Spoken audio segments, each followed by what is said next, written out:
Hello and welcome back. Today I'll be breaking down this past season for Arsenal by ranking every player who made at least made a appearance or started in a game in the Premier League this past season. And as I switch over to the tier list that I've created, as you can see, there are a plethora of categories to rank from, starting with the highest being A plus, and then A and an A minus, and then going all the way down to a performance that was less than a C caliber, which is very, um, which is very rare from players this season. As a lot of players played very well, and I will restrain myself from ranking players too high and try to remain as impartial as possible. As we get into it, I'll start off with showcasing who I believe was worthy of a less than C grade for this year, and it's not many players, to be honest. I'd say that it was only three players, and those players are Pierre-Emerick Aubameyang, Sead Kolasinac, and Callum Chambers. Ironic, coincidentally, all players of whom were sold in January and thus did not have a opportunity to really showcase themselves in the second half of the season. Although to their uh, the although there is a reason behind that, behind why they're in this category, as they were less than stellar to begin with. Aubameyang in particular was absolutely dreadful this year, not to mention being overshadowed by the fact that he was stripped of the captaincy. But when he did play, he really did not was not up to the performance of the past couple years, and really was a burden at times, especially after his temper tantrum and the whole feud with Gabriel for some reason. Meanwhile, Kolasinac and Chambers were witnesses to one of the worst displays of defending I've ever seen in the match against Manchester City early in the Premier League season, and that obviously did not help their case. Not and they would receive very little playtime after that. But I still, with these three all together, what they have in common is that they were once upon a time great additions to the squad, but it just so happened that they kind of lost their way this year, strangely enough, and thus they had to be let go, unfortunately. And I wish them all the best in their future endeavors. And it looks like they have really flourished. Most of them have flourished outside of Arsenal, with Aubameyang in particular being uh, uh, much needed presence in a youthful Barcelona team. So as we get into the C plus category now, I'd say that there's three players as well whom I would consider being a C plus caliber, and those are Ainsley Maitland-Niles, Valerian Balogun,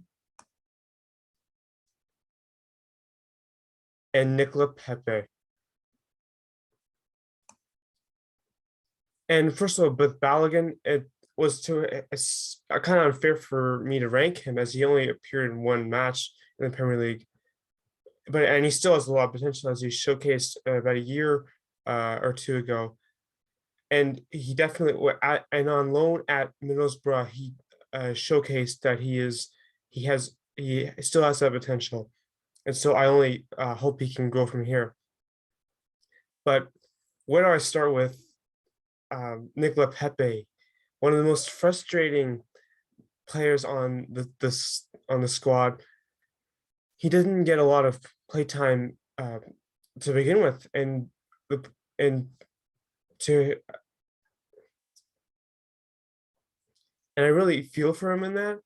But in the playtime he did uh, play this year, not only did he didn't really start a lot to first of all. but when he did play first team football, he really was lackluster. And the fact that what makes this worse is just how much his transfer fee was, his transfer fee was, and how little he's produced, and not a equal, um, it's not equal balance in that sense.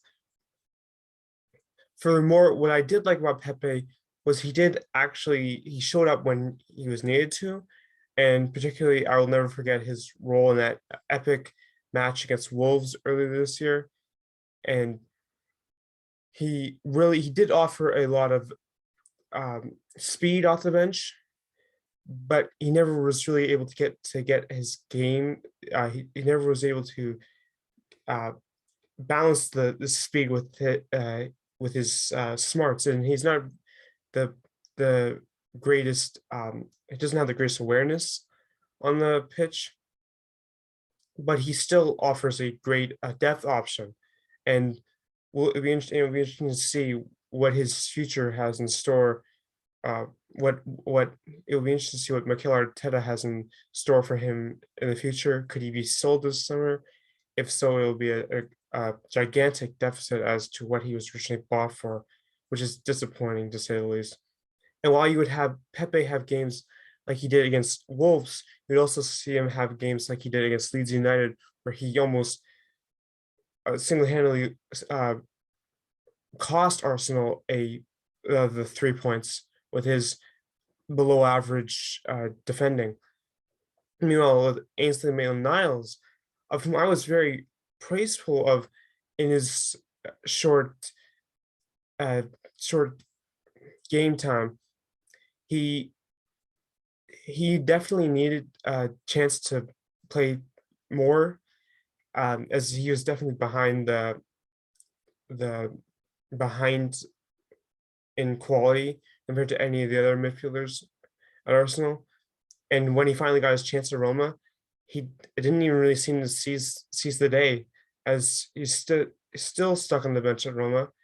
And while he does have a Europa Conference League title to his name, it doesn't add add. I hope it adds value to his cases. I don't see him eventually having a long long future at Arsenal, unfortunately. So now on to B minus now. And still there's not a lot of players in this category, but I think that we're getting close to where the average would stand out in the B category. And in the B minus, it is as follows: Bernd Leno, Cedric, and Albert Sami Lakanga.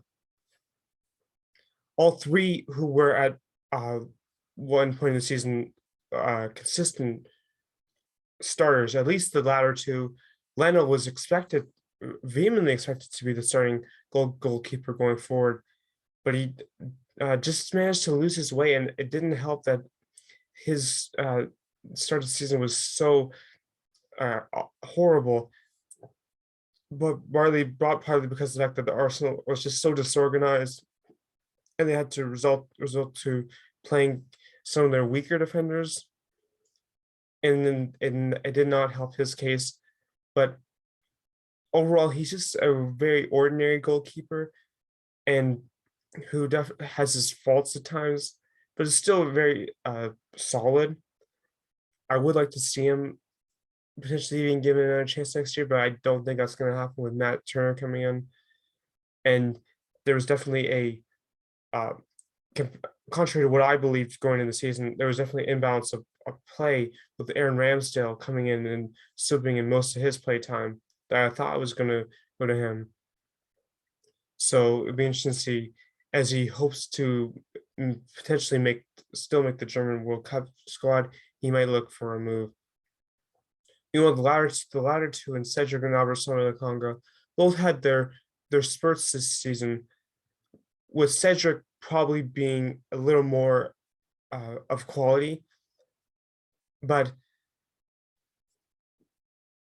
both were very problematic in their defending and maintaining consistency, and therefore they they really weren't up to par for the most part.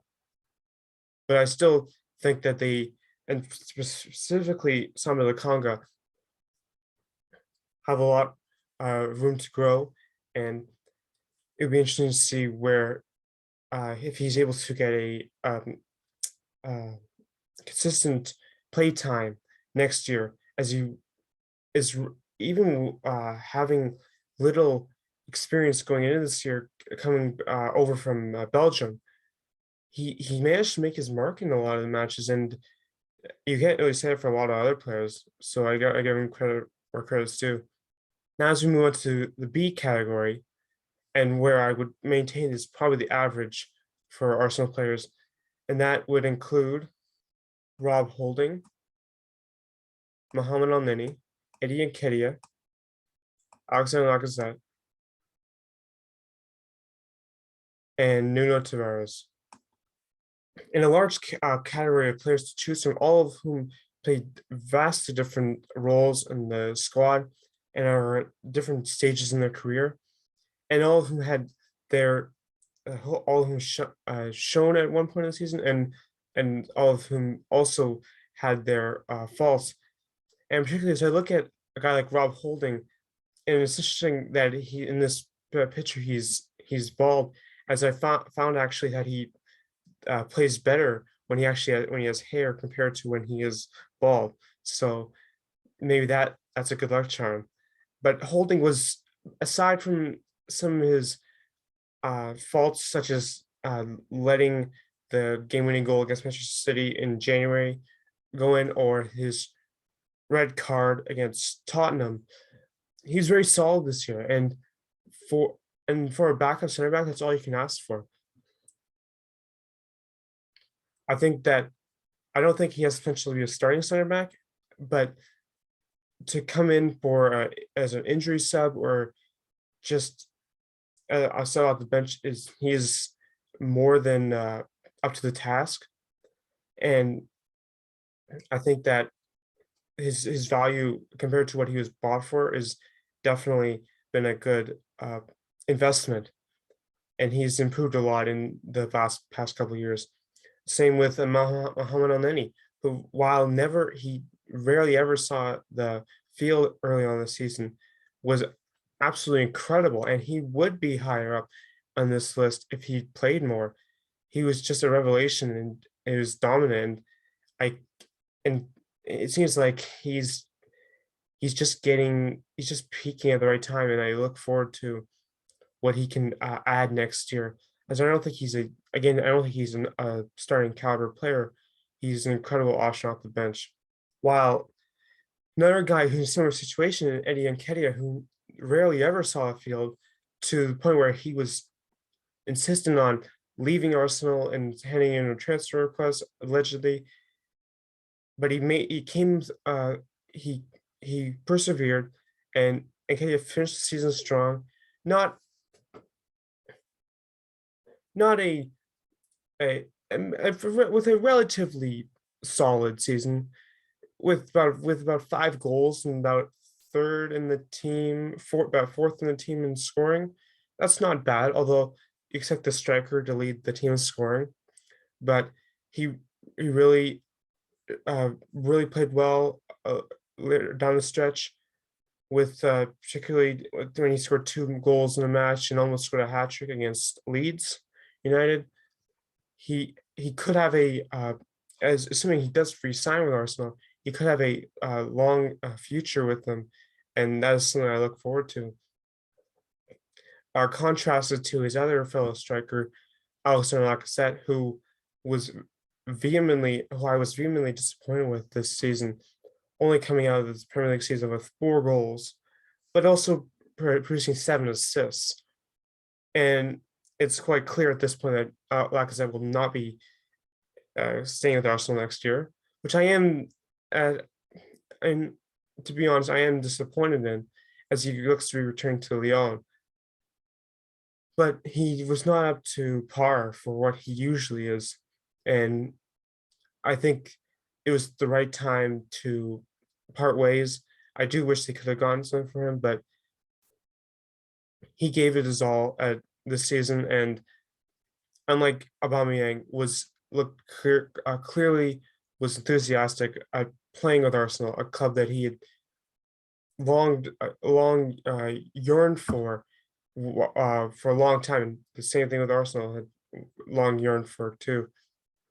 And also in the B category is Nuno Tavares, and to keep it short and sweet, he's an excellent player with a bright future as a potential starting left back, assuming maybe Kieran Tierney is eventually sold one day.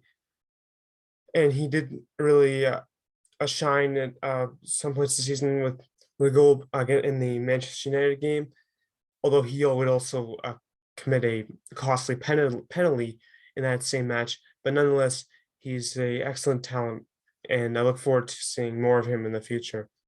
Next, in the B plus category, it is as follows: Takahiro Tomoyasu, Kieran Tierney, Neil Smith Rowe, and in this section, these players could have been potentially at A minus caliber, but with particularly Tomiyasu and Tierney being limited due to injuries, it really held them back from realizing their potential, and that's really unfortunate because it's not those two really revolutionized the Arsenal defense. Same thing with Gabriel. All three of them had great chemistry, and it was a treat to watch them play every time they were fit because they just had so much harmony together along with Ben White that they were all nearly unstoppable, and they were a force to be reckoned with. Although they would understandably get exposed against clubs that have more experience, and they are in their defense, no pun intended, a very young defense that only has more time to grow with. I believe Kieran Tierney being the youngest of being the oldest of those four starters, and I think that that really says a lot to the defensive structure that Mikel Arteta has instituted at Arsenal, and it'll be interesting to see how they grow from here. Meanwhile, with Neil Smith Rowe, who had many times this season was a shining star for Arsenal, he seemed to actually do better when he came off the bench compared to when he actually started. But he actually would end up finishing second in goals this for the team with about 10 goals, and that's really promising and encouraging for a player who doesn't really have a defined position. As he can play left mid, he can play center attacking mid, just anywhere in the midfield, and his versatility will pay dividends in the future. But I think right now he just needs to get his consistency up and find the right time to continue his excellent play at times this year. And same thing with Gabriel, as he really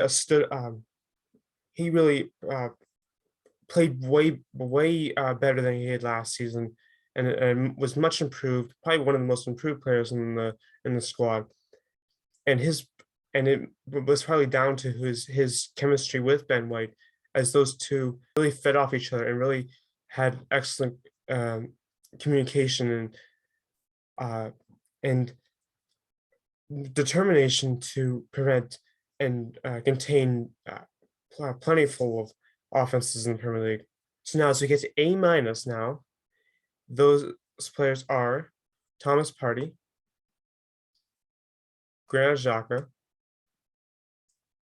Ben White, and Gabriel Martinelli.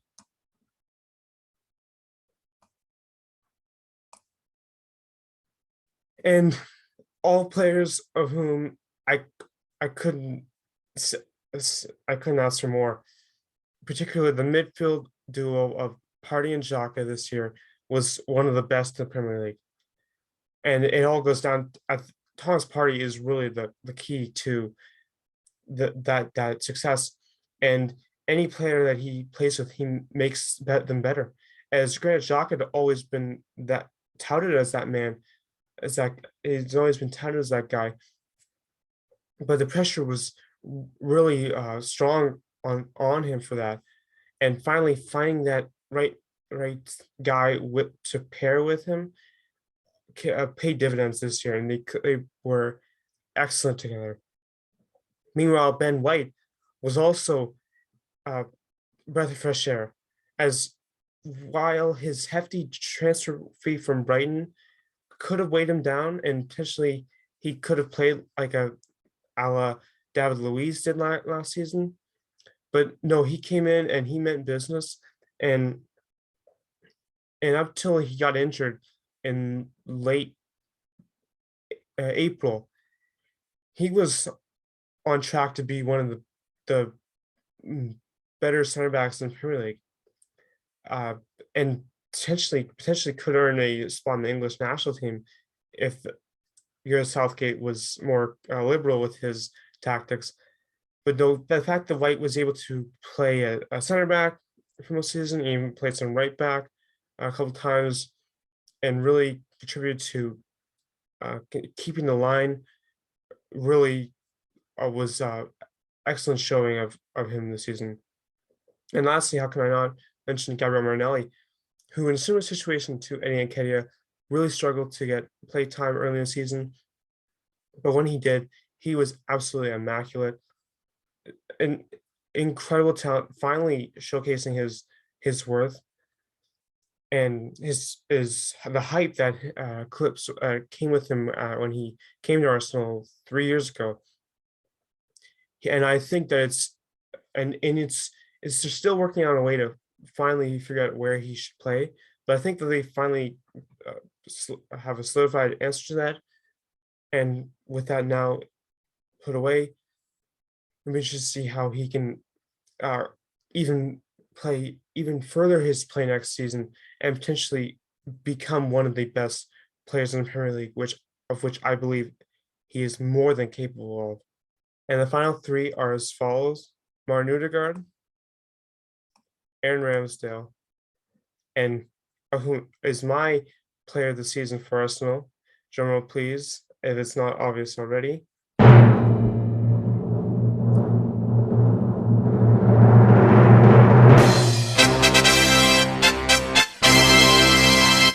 Bukayo Saka. And let me just start off with Odegaard and Ramsdale first, of whom both were permanently signed by Arsenal this past summer. But two guys were on different sides of the spectrum. With Odegaard being a known novelty, having been revelation on loan from Real Madrid last year, it was expected that he could even surpass his elite play on loan.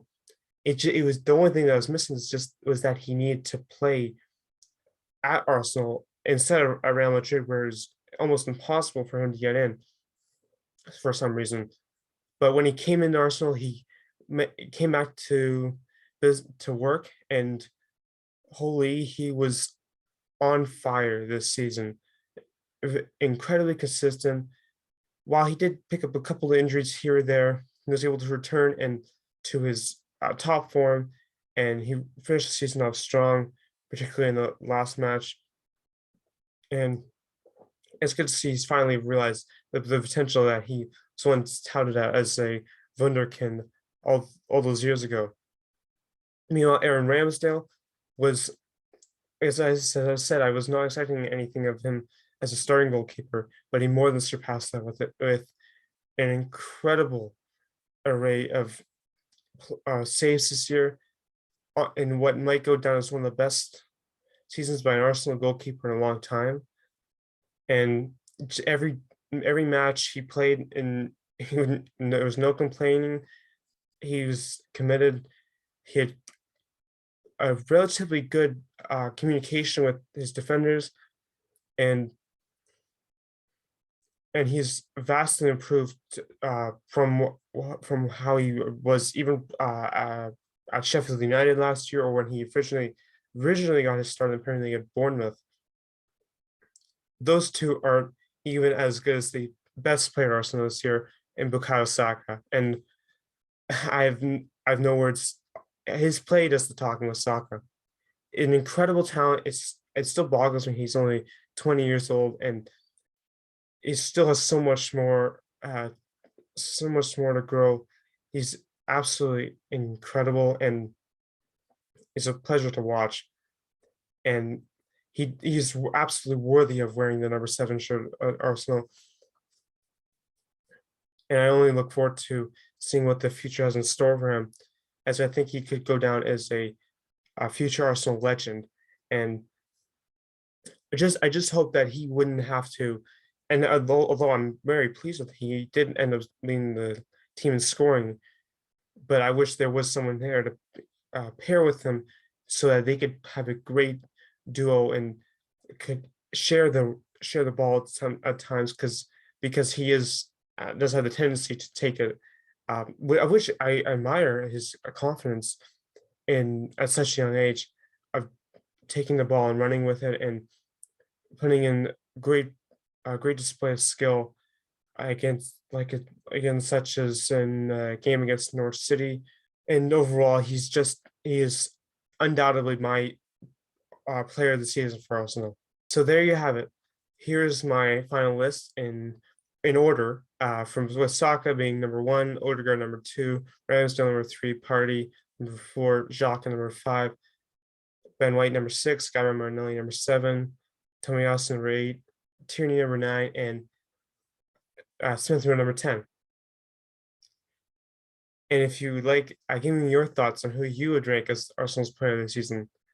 As while it wasn't an ideal season for the Gunners, their players still produced an excellent effort and were and show and showed their true quality on display every match. And I more than look forward to next season when they could potentially even surpass that and see how this list compares to next year. Arrivederci.